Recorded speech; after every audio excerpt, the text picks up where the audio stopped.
Hello, we are coming back and our change person. And this time we already over 30 episodes.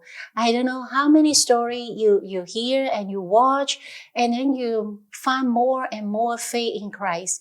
And today I want to continue increase your faith in Christ. So that I invited a lady, and she is actually her sister, is our first episode guest. And today, Celeste. Yes. Yeah. So Celeste, I want to ask you, your sister, and keep telling me about, you need to know my sister. You need to know my sister. Her story is amazing. But I know before that amazing, we all actually have our struggling before we know Christ. So tell me how you know Christ. As you are grow up in Christian house, right? I did. I grew up, my mom and dad were both Catholic. Mm-hmm. My mom was actually Methodist. And when she married my dad, then she became Catholic. But then she was we're all pretty strong Catholics while we were growing up. But she probably became the most dedicated one and really raised us in the faith. And so I was really privileged to have that kind of an upbringing. And also the demonstration of two people who loved and were totally devoted to each other in the most beautiful way, and such a great team. And I know a lot of people don't have that example. But I always knew my parents, their relationship was solid and nothing was going to come between them. And that was a wonderful way to grow up. Mm-hmm. We had my dad was an attorney, but we grew up on what was called a hobby farm. But it had at one point 100 head of Black Angus, which was a pretty big hobby. We had to take care of things early in the morning, and I had horses. I grew up on a horse, and it was, we had a lot of land, and I used to think I was Audra from the Big Valley, and I used to go back in the woods and just ride all day long until Mom would ring the big bell on the deck for us to come back in, because back then that was the cell phone. Right? Yes. Nobody had cell phones. Nobody knew where you were all day. You were just out there with your horse and your dog. But it was an incredible way to grow up. So can I say you are, as I know, I look at your picture or know you a little bit more, you are a girl full of dream and so energized and like to adventure, right? I do. I love the outdoors, and maybe a little too much of a Pollyanna sometimes, but that's kind of who I am by nature. Cindy and I are really different. Like, she's always been really driven and social and gregarious. And I can be like that at times, but I'm much more introspective, and I just like to be around animals. And I really love to be around people, but only in limited chunks of time. And then I want to be in nature or private time or reading books or things like that.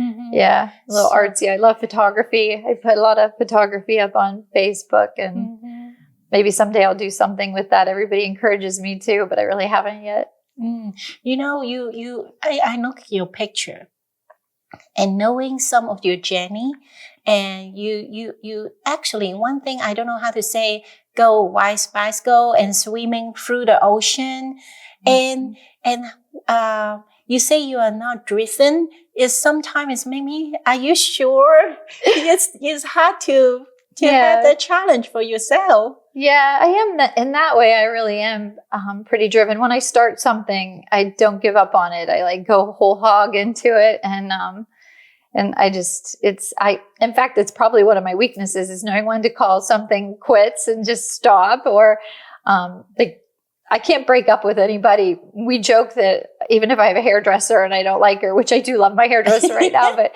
I can't break up with her. Like, I'll have a terrible haircut for a decade because I can't say enough.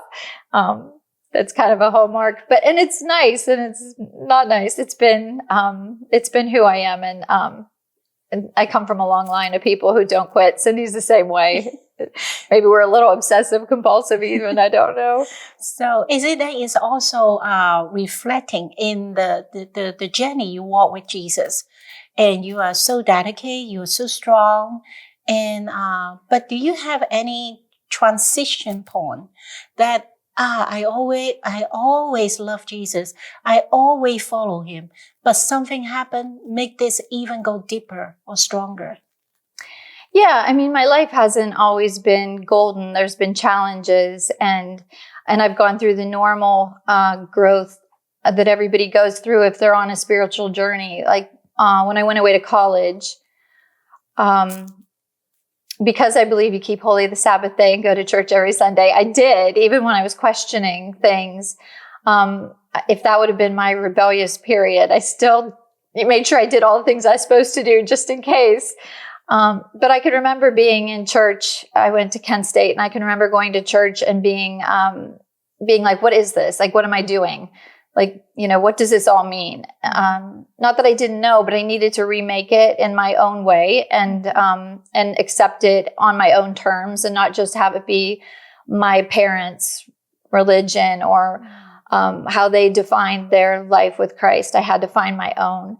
And I think everybody needs to go through that at some point, and probably a lot of people do at college age. And I did, and I came through it even stronger, and just really knowing that I had to depend on God and that I had to really reach for him in the hard times and just rejoice with him. And I've always had the kind of relationship where all day long, every day, I sort of talk to him and praise him. Like, I love sunrises and sunsets, and I take pictures of those a lot. And I see it as just this beautiful gift from God. Every single day he's showing us his beauty, and I always make sure I praise him, for that. And so we're always having a dialogue, even when I'm not praying formally. And so it's just been a huge part of my life. But I think in a lot of ways, I was sort of seeing myself as the co-pilot, and that God might have been the one who was responsible for my whole life, but that I was going to call some of the shots as well. And there were parts of my life where, that narrative didn't go anything like I wanted it to or expected it to, or that I could manage for myself. And so, I think he had to allow the rug to be completely pulled out from under me so that I could get to the point where I was like, okay, there is nothing I can do. You're completely in charge now. So I give it all to you. And, What happened made you to find out I can't be a co-pilot? So I didn't get married until I was 28, 29. And he was very nice. And I thought I was doing the right thing. But it was a difficult, I guess a nicest word would be toxic relationship, really, right from the day of our marriage. I get emotional because it was a long journey. Yes. And I know there's a lot of people out there who are in that same kind of situation and who just endure it for whatever reason, whether it's because of their faith or because of fear or because of the financial situation. And for me, I think it was all three of those things. And because I don't give up on anything, right? And I wasn't willing to give up on that. And so it was almost 30 years we were married. And I don't want to go into a big thing about the marriage itself. Just from my perspective, that I know God was helping me through it every day. But I kept thinking that I was supposed to stay and I was supposed to endure that. And I thought I was being a good Christian and a good Catholic girl to do that. And I took all of my vows very seriously. So it's better or for worse, right? Richer and poorer, sickness and health. And no one promises you're going to be happy or that it's going to be easy. And I saw that relationship that my parents had, and I wanted the same. And I thought that if you love somebody big enough and hard enough, and you praise every good thing they do, that they will kind of rise to the occasion. You know what I mean? It didn't really work that way. So we've been divorced for about 4 years, and it's taken all this time for me to sort of become unprogrammed from some of the things that had happened and to see it for what it was. And it was a big awakening and a big surprise, because it was only actually a week ago that I was telling somebody something that had happened. They asked why I stayed so long. I get that question all the time, and I had a specific answer. And then they said, didn't anyone ever tell you get out? And, you know, when you're in a relationship like that, your friends and your family, they try to tell you it in subtle ways and to influence you, but they know that they don't have that decision. And so they can't. Even my mom, she was a saint, and she only one time did she almost come right out and say something. And it was when the kids were just like car seat little. And she would, when she knew things were too bad, she would fly me down to Florida because they lived in Florida, and she would just instinctually know. And she'd call and she'd say, pack up the kids, get down here. We're going to have a nice time for a week. And I just never knew how she really knew, because I didn't tell her. I kind of hid it from everyone, and I didn't even have words for it. And then, sometimes they were here in the summertime, and she was down in Amish country, and she said, pack everything and get to Amish country. And then when we were there, she said, I didn't have horses anymore. But that was a big part of my life, is riding horses and showing horses and jumping. And, she rented, an Amish man with 2 horses. And, she said, in the morning, she said, come out here. I want you to go on a ride with this man all over Amish country. And she said, I think you have some big decisions to make. And I think you think better on a horse's back. And so maybe you're going to see some things you need to do. And that's the closest she ever came. But the thing is, when I was telling somebody the other day that why I stayed, and making excuses for it, and saying that I did it because of my faith and because of my commitment. But I think God is always talking to you too. You're not just talking to him. And sometimes he's giving you directions that you don't think are the right one because of what you've already made as a promise. I don't think ever in a relationship are you expected to stay in a relationship that's harming you or that's detrimental to you, where you've done everything you can and it's not going to get better.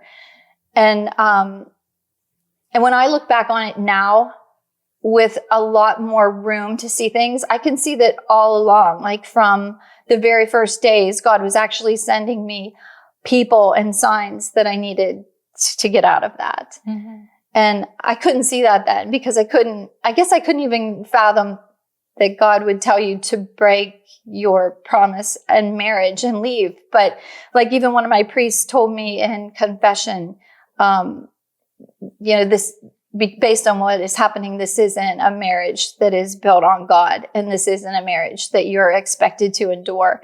And I couldn't believe a priest was basically saying it's okay if you want to leave,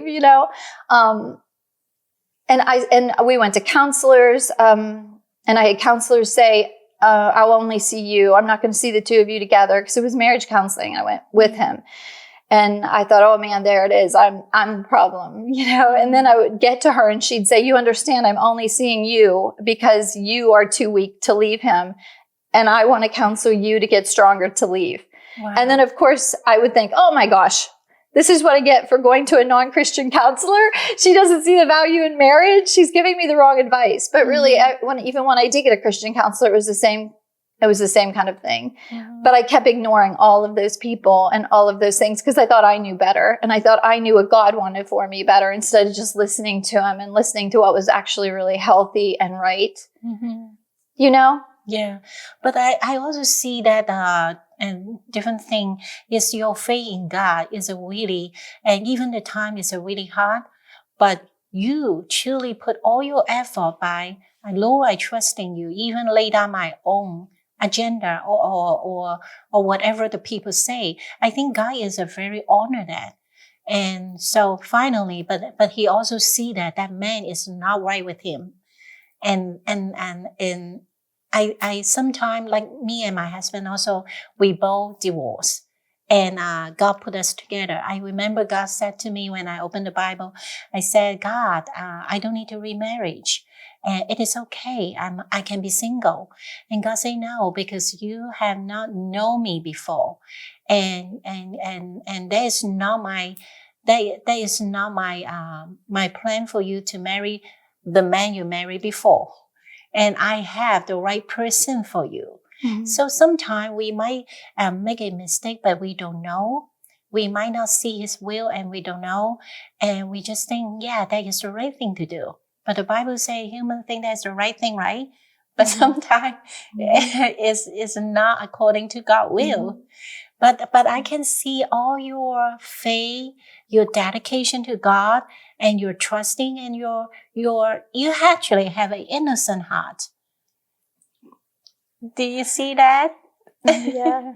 Yeah. But I think, people who are very trusting by nature, and very, maybe even you have the type of personality where somebody who's more dominant can see that you're somebody that probably is willing to eventually take a subservient role. You're just ripe for the picking for them. Do you know what I mean? And it's just a perfect storm of badness then. So I'm still trying to find that balance, because I never thought I'd be single at this age. And so I'm trying to find the balance that I'm going to have a relationship where we're both completely partners, like my parents had. And no one's going to dominate the other person or require that kind of perfection and obedience, because we can be obedient to God, but we shouldn't be completely obedient and subservient to another human being, where we put our own who we are and our own desires and joys aside to try and make that person happy. That just doesn't work. Yeah, that doesn't work. But also, what you go through, what you went through, is definitely draw you closer to God and recognize that, okay, God, I need to fully surrender to you. I cannot be the co-pilot. When you have that whole mindset change and have that recognize, so what made you become today? What happened? So I had found out about triathloning, and I had no hobbies or sports. I was just a full-time wife and mother, and I was just committed to taking care of the household and doing all these things. And then I read a book about triathloning, and at the time I didn't run, bike, or swim, and I decided I was going to start. And I did. And it was sort of a way for me to find my own legs, not just in running or biking or swimming, but in my life, and to find some independence and take back my worth and my voice. And I wouldn't have been able to tell you that's what it was. I had no idea why I was doing it. I just knew I had to go do something. I couldn't stand that question you get from people, what do you do for fun? And I'd be like, I don't do anything for fun. I take care of everybody else for fun. And I realized that wasn't healthy. And once I started doing all those sports, I loved them. And I became an endurance athlete with a lot of practice and a lot of studying and a lot of putting my whole self into things like I do. And it improved my relationship with my kids, because they got into running, biking, and swimming. They did a triathlon before I ever even had the courage to do one. And I followed their lead. I learned about it in books, but I didn't have the trust to do it. And they ended up getting in cross country and track in school. And it just grew into this whole big thing. It was beautiful.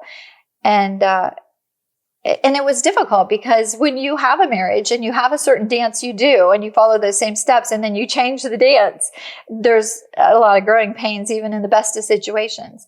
And so that became really hard, but I wasn't willing to give up feeling my own worth and my own voice. And I started to make friends. I hadn't really had any friends outside of the marriage. Pretty much all my friends were his friends. And I didn't have a very big relationship with my family, because he sort of isolated me and damaged all those relationships in order to keep me under his thumb and under his control. So all of a sudden now I had all these wonderful, healthy, gregarious, vivacious friends and this big life. And I was just loving it. And I was sort of compartmentalizing all the bad stuff, and just finding myself. And I was praising God, because I'm like, God, you finally put me where I want to be. You showed me I have all these talents and these abilities. I was winning races, and the longer the race, the better I was doing. I was making the podium and cycling, and wow, it was just wonderful. And I was just completely healthy, and as far as my diet, my exercise, my everything. And then one day, I went for a long swim in Guilford Lake. And when I got out, I could hear a swooshing in my left ear. Every time my heart would beat, it would go swoosh, swoosh, swoosh. Aww. It wouldn't stop. And so I did a quick Google search, and I knew your carotid artery goes right past there.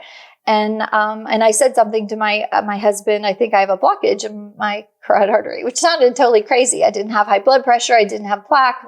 All my blood work was perfect. But we finally went to the doctor, and he said, everything's perfect. You're fine. You might have a sinus infection or something. And I just knew it was something way bigger than that.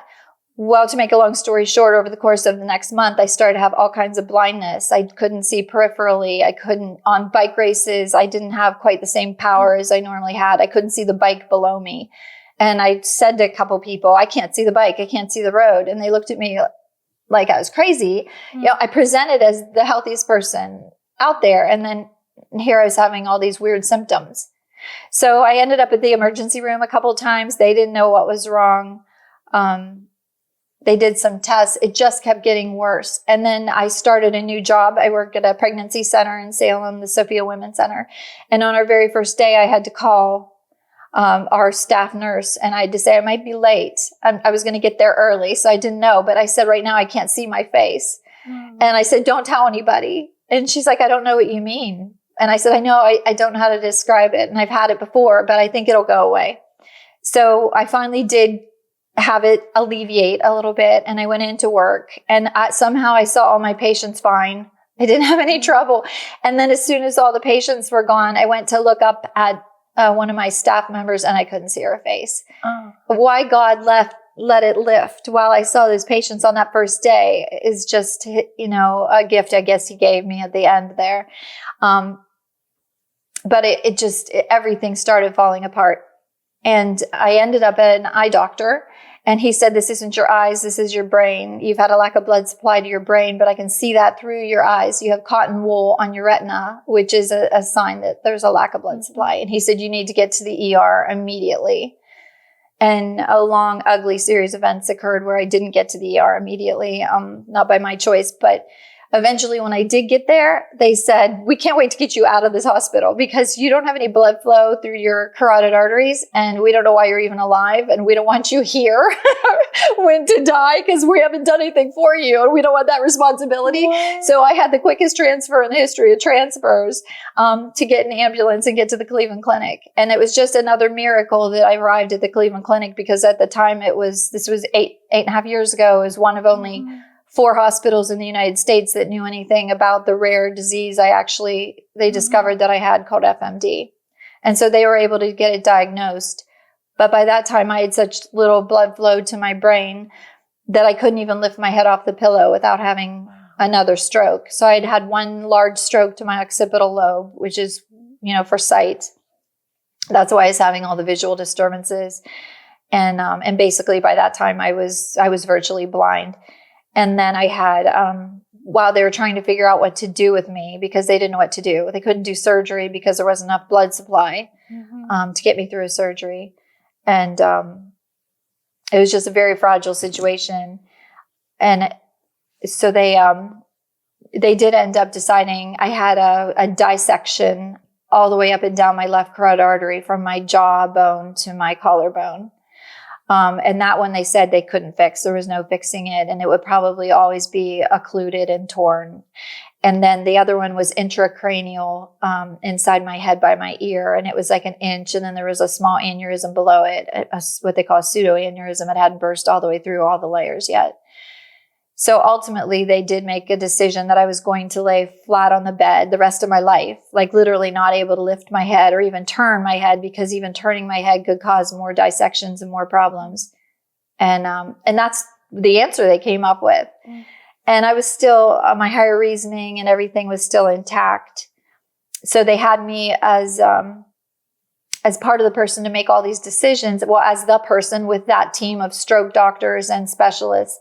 And I said, I don't think that's a good solution. Yeah. You know, I mean, just a week before I had been swimming 1.5 miles and I'd been running and biking. And that was just, I couldn't fathom that, living that way. And so it was so strange, because there I am basically blind, but I heard God say to me, just keep your mind's eye focused on my face. Wow, that's so pretty. Yeah, and there's this picture of Jesus that where he has like his heart's glowing and his face looks beautiful. And my grandma used to have it in her house. And that's what I thought of when he said that. And so that image of Christ was in my head, and I just focused on that to the exclusion of everything else. And then ultimately I had 6 more strokes. I lost 3/4 of my tongue, which sounds actually kind of funny, especially for an Italian who likes to talk. But it also is very instrumental in breathing. Your tongue is. And so that was really scary. And I lost my my left arm, and I lost my leg. I lost a lot of different things in the strokes. But luckily, almost all of them came back relatively quickly. They weren't TIAs. They were actual strokes. There's actual spots on my brain where we can see them, which is kind of neat. You can see a map out of all the things you lost right on your brain. But they said that they were going to go ahead and do surgery. They were going to put a stent in my my left carotid, and that it was going to be one they didn't think they could, quote unquote, pull off. And so they gave me last rites, and they said that that I wasn't going to make it through that. But I did. They did the surgery, and I did. And as I went out, as they put me under in the surgery, I just kept saying, keep your mind's eye focused on his face. And I did. And that was the last thing I saw in my mind when they put me under. And it's the first thing I saw when I came out, and I survived the surgery. And since then, it's just been recovery emotionally and physically and everything. And pretty much everything did come back except for some glitches in my eyesight. And some little recrudescence that happens when I get too tired or too sick or things like that. But when I couldn't do any of the things I used to do. I couldn't run, bike, or swim anymore. And I couldn't, until I got my sight completely back, which was a while, I couldn't take pictures or read or do anything. So at that time, that's when I put everything in God's hands and said, dear Lord, you're doing all the heavy lifting from this point forward.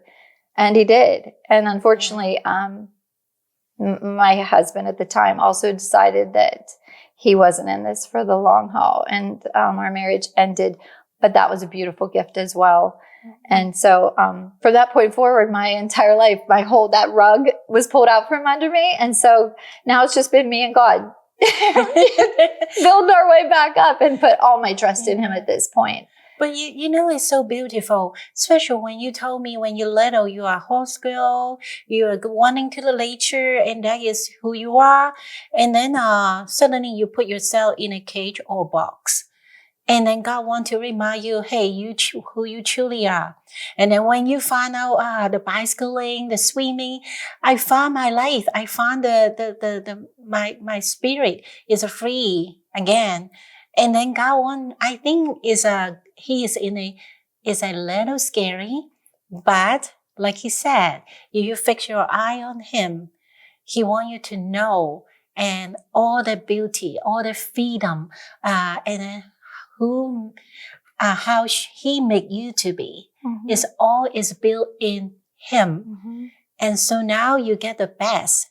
Because you know your beauty all come from Jesus Christ. Well, I always saw him in all the sports. I saw him when I was swimming. It was the most spiritual experience. And I became deeper in my faith through all of those during it. So it's not like he took a back seat. And that's one of the struggles he and I had, is I had to keep asking him why. Like, why would you give me all these gifts and take them away? But I think, he has something bigger and better, at least that's what I believe, out there than all of those things. And so I just have to now learn what that is. Amen. So everyone now, I know you want to be longer to hear more of her story, but I promise in different way we will continue to bring her story to you. But I want you to know, don't give up and be encouraged, because God has a more beautiful plan for you. You might not know now, and just like Celeste, but continue to seek and you will find out. So see you on the next Change Person episode. Thank you for being with us.